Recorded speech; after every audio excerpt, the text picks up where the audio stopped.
नमस्कार। First semester वालों के लिए मैं काफ़ी कुछ अपलोड कर चुकी हूँ। अब केवल 7th यूनिट आपकी बची है, उसमें भी प्रोफेशंस फॉर वुमेन का मैं करा चुकी हूँ। उसमें short answer type, long answer type और मल्टीपल चॉइस क्वेश्चन सभी करा चुकी हूँ। आज जो हम करेंगे वो डॉक्टर एपीजे अब्दुल कलाम का चैप्टर है आपके सिलेबस में 7th यूनिट में, patriotism beyond politics and religion. तो इसके कुछ मल्टीपल चॉइस क्वेश्चंस हम देख लेते हैं। पहला क्वेश्चन है, who was doctor APJ Abdul Kalam. तो ये तो आपको मालूम ही है।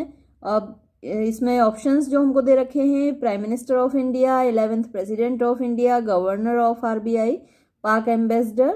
तो आपको मालूम है कि APJ Abdul Kalam 11th president of India थे, तो सही आंसर हमारा होगा बी। नेक्स्ट क्वेश्चन है, हु वॉज कॉल्ड, किसको कहा जाता था the missile man of India. Bharat का मिसाइल मैन किसको कहा जाता है, डॉक्टर अब्दुल कलाम, राजा राम रमन्ना, या फिर होमी भाभा, या फिर विक्रम साराभाई। तो आपको मालूम ही है कि मिसाइल मैन ऑफ इंडिया हम किसको कहते हैं, डॉक्टर अब्दुल कलाम को कहते हैं। तो ये हमारा सही जवाब है A. Next question, England could rise to great heights, यानी इंग्लैंड उठ सका था बहुत ऊंचाइयों तक, बिकॉज, क्योंकि it was proud of its national heroes, या फिर इट हैड इम्प्रूव्ड टेक्नोलॉजी, या फिर it had revived its past, या फिर नन ऑफ दीज। तो जैसा चैप्टर में दिया गया है, it was proud of its national heroes. तो हमें चैप्टर के अकॉर्डिंग ही इस पे आंसर लगाना है।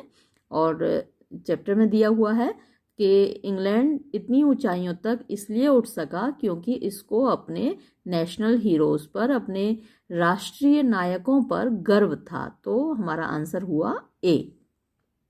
Next question, Japan could rise, Japan उठ सका टू ग्रेटनेस, महानता की ओर, बिकॉज, क्योंकि it lagged in sense of purpose, was proud of its unity and culture, it was militarily strong, या फिर none of these। तो मतलब पहले का मतलब क्या हुआ, लैग्ड मीन्स कमी थी इसमें, सेंस मीन्स भावना, ऑफ पर्पस उद्देश्य की। तो इसके अंदर उद्देश्य की भावना की कमी थी।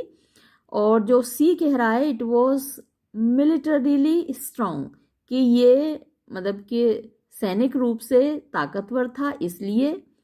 और डी तो नन ऑफ दीज है, लेकिन इसका जो जवाब है, Japan was proud of it's unity and culture, Japan को अपनी एकता और संस्कृति पर गर्व था। तो ये इसका जवाब है बी। नेक्स्ट क्वेश्चन है, what is the cardinal strength, यानी क्या है मुख्य शक्ति of the people of India, Bharat के लोगों की। देयर रिच कल्चरल हेरिटेज, उनकी समृद्ध सांस्कृतिक विरासत। देयर कॉमन एंसेस्ट्री, उनकी यानी कॉमन होती है सामान्य, एंसेस्ट्री मतलब कि उनके सामान्य पूर्वज थे ये। देयर रिलीजियस यूनिटी, उनकी धार्मिक एकता, या फिर देयर इंडियननेस, उनकी भारतीयता। तो भारतीय लोगों की मुख्य शक्ति क्या होगी, उनकी भारतीयता होगी। तो इसका जो आंसर है वो है D, their Indianness. Next question, a special work, एक खास काम, इन विच, जिसमें के अ नंबर ऑफ पीपल, बहुत से लोग, आर इन्वॉल्व्ड, शामिल होते हैं, उसको क्या कहा जाता है, एडवेंचर, एक्सप्लॉइट, मिशन, टास्क। तो आपको मालूम है जिसमें बहुत सारे लोग मिलकर किसी काम पर निकलते हैं, जिसका एक पर्पस होता है, तो क्या बोलते हैं हम उसको, मिशन बोलते हैं। तो इसका आंसर क्या हुआ, सी, मिशन। नेक्स्ट क्वेश्चन है, व्यू माने विचार, दैट के मॉरलिटी, नैतिकता, एंड एजुकेशन, और शिक्षा, शुड नॉट बी बेस्ड, आधारित नहीं होने चाहिए, ऑन रिलीजन, धर्म पर। तो ये जो विचार है वो क्या कहलाता है, डॉगमेटिज्म कहलाता है, कम्युनिज्म कहलाता है, सेक्युलरिज्म कहलाता है, या रेसिज्म कहलाता है। तो आपको मालूम ही है कि देखिए डॉगमेटिज्म में क्या होता है, जहाँ किसी डॉगमा होता है, एक कट्टर विचार होता है। डॉगमेटिज्म में क्या होता है कि हम किसी विचार को लेकर बड़े स्ट्रिक्ट होते हैं। स्ट्रिक्टली जब धर्म को फॉलो किया जाता है बिना किसी तर्क वितर्क के, तो वो डॉगमेटिज्म कहलाता है। तो ये तो कहता ही नहीं, ये विचार तो कुछ अलग कह रहा है ना। और कम्युनिज्म होता है साम्यवाद, जहाँ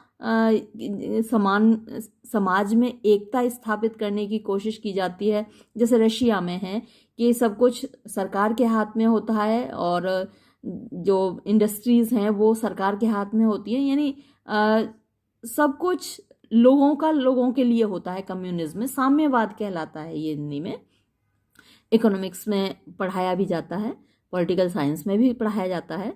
तो कम्युनिज्म से तो इसका कोई मतलब ही नहीं है।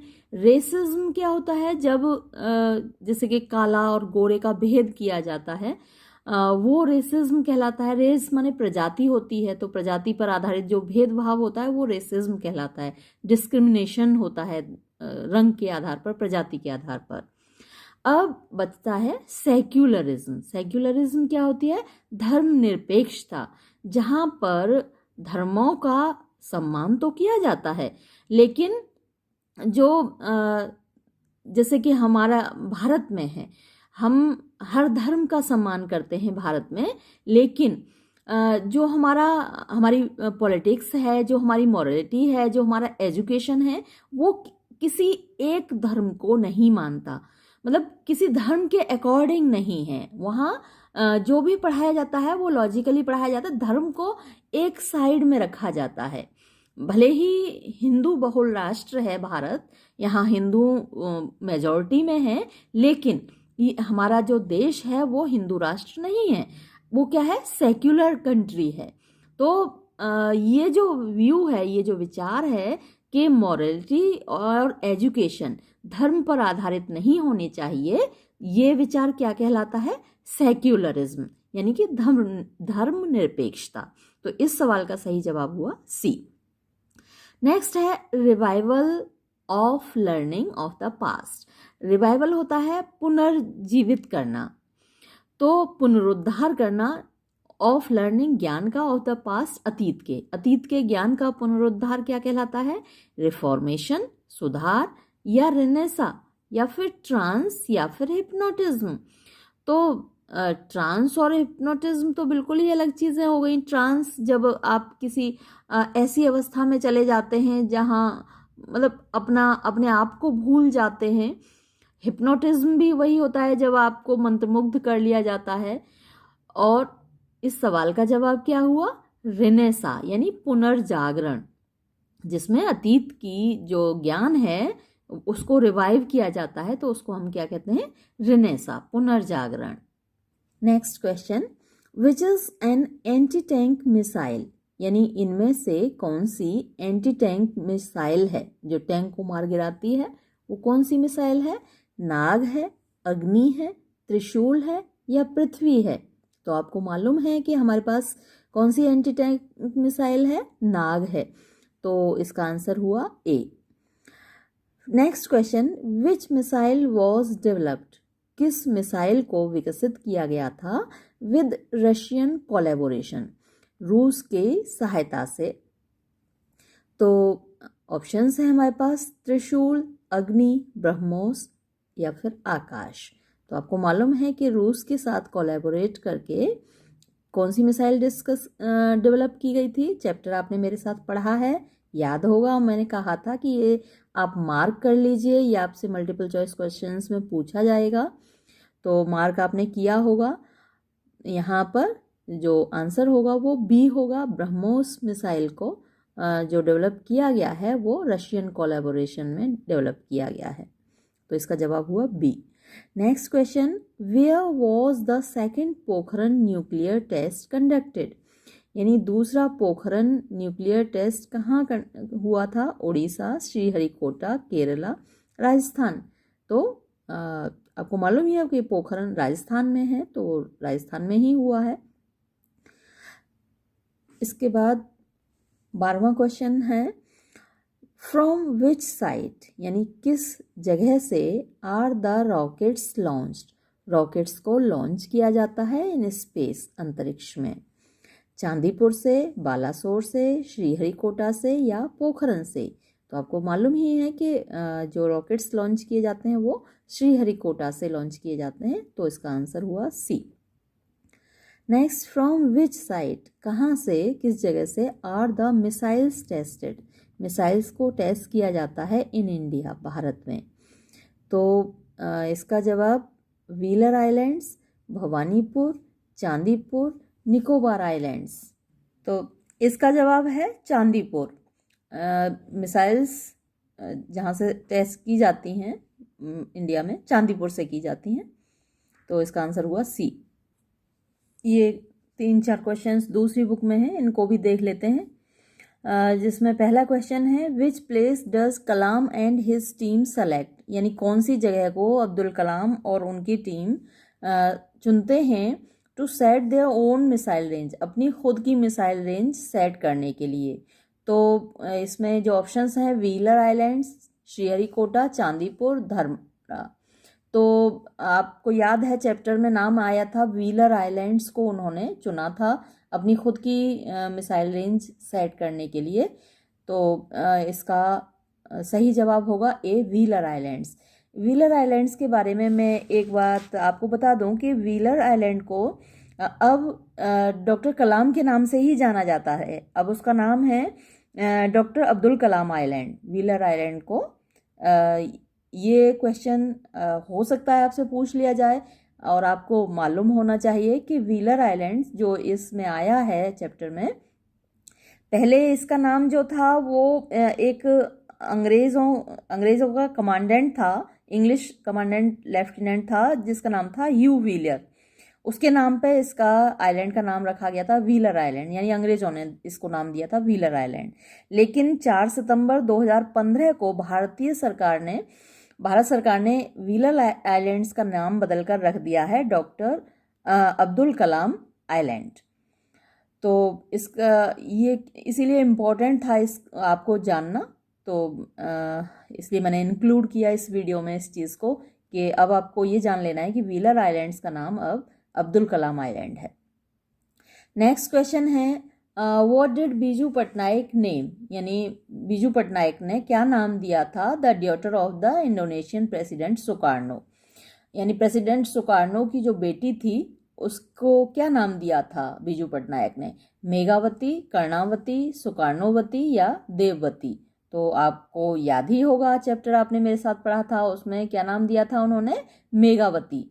तो उसका पूरा नाम क्या था? Megawati Sukarnoputri. नेक्स्ट क्वेश्चन है, what was the technical name, यानी तकनीकी नाम क्या था given to the flight test, जो कि फ्लाइट टेस्ट को दिया गया था with accuracy of impact. Accuracy means सटीकता होता है, इम्पैक्ट माने प्रभाव की सटीकता के साथ, उस जो कि डेवलप्ड बाय कलाम के द्वारा जिसको विकसित किया गया। नाम आया था चैप्टर में, जब आपने चैप्टर मेरे साथ पढ़ा था तो क्या नाम था आपको याद होगा? Circular error possibility, circular error relativity, circular error potentiality या फिर सर्कुलर एरर प्रोबेबिलिटी। तो इसका जवाब क्या था? Circular error possibility.